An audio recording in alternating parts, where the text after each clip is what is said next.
नक्षलग्रस्त गडचिरोलीत संविधानाचं राज्य येत असेल तर फडणवीस कौतुकास पात्र, देवाभाऊ म्हणत सामनातून स्तुतिसुमनं. फडणवीसांनी मानले सामनाचे आभार.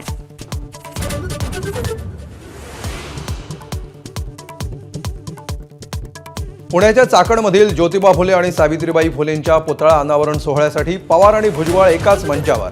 पवारांनी कार्यक्रम पत्रिकेवर भुजबळांसाठी नेमकं काय लिहिलं याची चर्चा.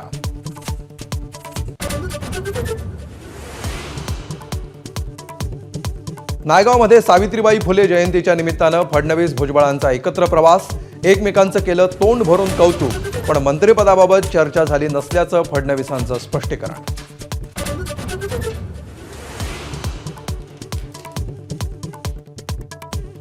वाल्मिक कराडनं वापरलेल्या गाडीवरून अजित पवारांना अडकवण्याचा प्रयत्न. शरद पवारांचे खासदार बजरंग सोनवणेंचा दावा. संतोष देशमुख हत्या प्रकरणी राष्ट्रीय मानवाधिकार आयोगाची घेतली भेट.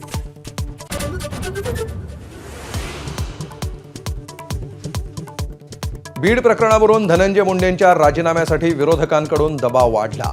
राजीनामा घेतला पाहिजे प्रणिती शिंदेंची मागणी, तर नैतिकतेच्या आधारे निर्णय घ्यायला हवा सुप्रिया सुळेंची भूमिका.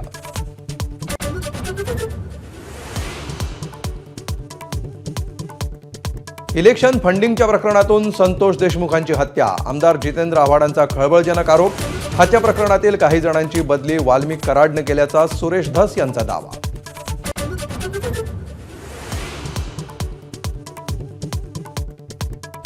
उपमुख्यमंत्री अजित पवार 2 जिल्ह्यांचं पालकमंत्रीपद घेण्याची शक्यता. पुण्यासह बीडचं पालकमंत्रीपद घेणार असल्याची राजकीय वर्तुळात चर्चा.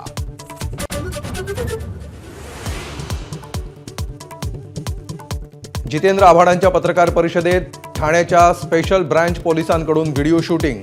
पोलिसांनी आमच्यावर वॉच ठेवण्यापेक्षा वाल्मिक कराडवर वॉच ठेवावा, आव्हाड भडकले.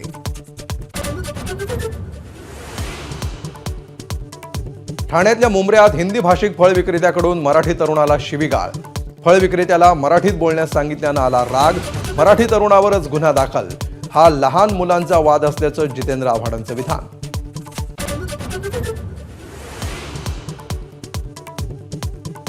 ठाणे पालिकेच्या दिवा प्रभाग समितीच्या सहाय्यक आयुक्तांना मारहाण. अनधिकृत बांधकाम प्रकरणी मारहाण केल्याप्रकरणी 2 पोलिसांच्या ताब्यात.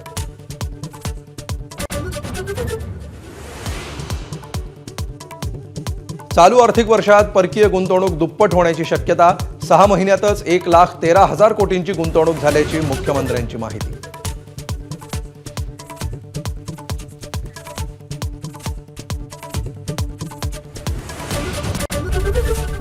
एबीपी माझा, उघडा डोळे बघा नीट.